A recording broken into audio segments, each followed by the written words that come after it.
gentlemen, there is a time when we want to look back. Let me look back today. A tall, thin guy with black mustache, passionate about his dreams, got married to a 18 years old beautiful girl in 1987. He was mad about numbers, mathematics. Let me ask you, how many of you got 100 out of 100 in mathematics? At least one time, right? Anybody every time? Oh, great. He also got 100 out of 100 at every stage of his life. He wanted to be professor of mathematics in university only, not in college, not in school. But there is always a phase where you have to struggle, you have to pass through with a lot of challenges, and you have to have patience. And he struggled for 4 years because he couldn't get a single job despite having talent. He wanted to get into university, and getting into university was not an easy job at that time.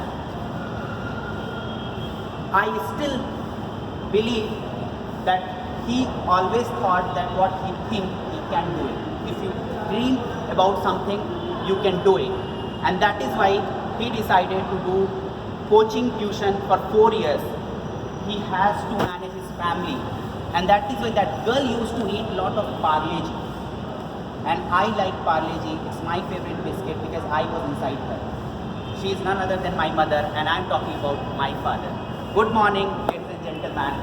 How many of you think that being a lecturer in university was a highly paid job during 90s? No, not at all. And he has family of 5 people. He had to manage those 5 people, and he did this job amazingly. I still remember when we went for higher education, we had to go to up level.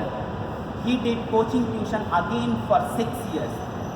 He taught students of 9, 10, 11, 12, 3 hours in morning, 3 hours in evening, 6 hours in college university, and he almost did this job for 12 hours in a day. My mother was a graduate dropout, 18 years old, typical housewife. He pushed her to do her graduation, her education. And I cannot forget a moment in my life which was a shock for me.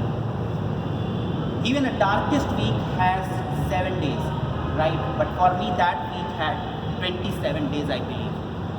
I got a shock. It was 26th May 2006, and I got 59.2% in second division. A bright student who always got 75 plus, he got 59.2. And it was not the only shock. He got second shock. Same year, HRD ministry said that only first divisioner can attempt IIT JEE, a reputed entrance examination for engineering.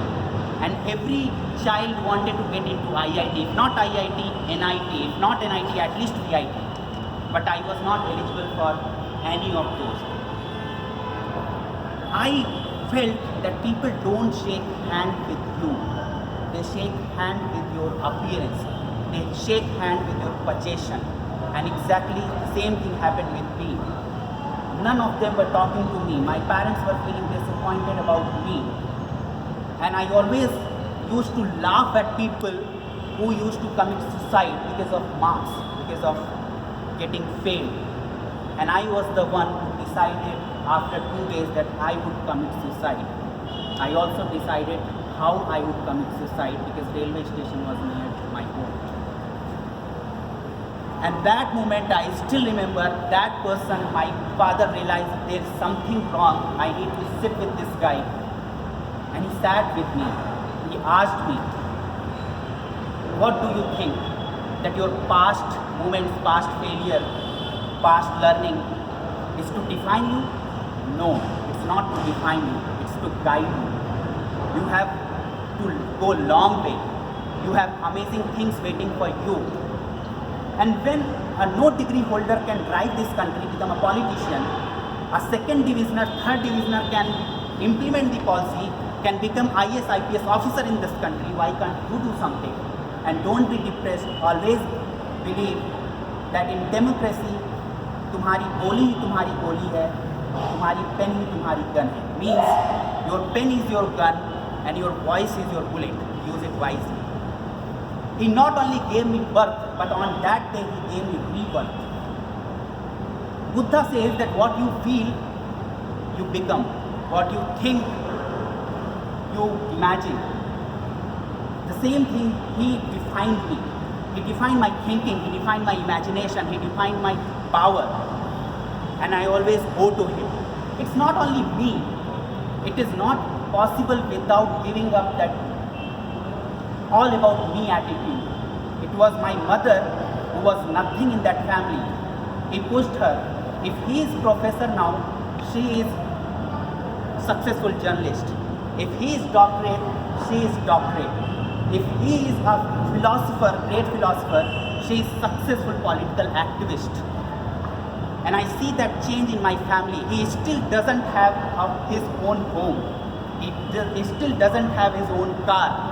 But he invested in us. He invested in education. That is power of education. He invested in his wife. And his thinking is very simple, that women empowerment starts from home. It doesn't start from Toastmaster speech or any political speech. No. It starts from decision making in home. And that is why today when I look back, I see that he invested his whole life, his whole career for us. And what he is doing, he is professor, but it is not his job, it is his passion.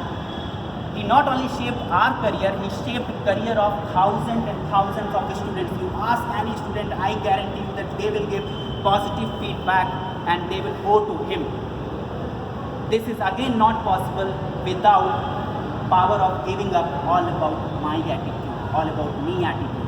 How many of you feel that fathers are underrated in our society? Yes. I always love my mother, I love my mother madly. But in darkest midnight, if you have to go out, if your mother says that, son, don't go out, because it's her love. Your father would say, son, go out. You would say a ray of light, a ray of hope after some time. And that would give you courage to face the world. If you feel that fathers are really representing the power of giving up all about me attitude, and we all respect them, please stand up and give them a round of applause.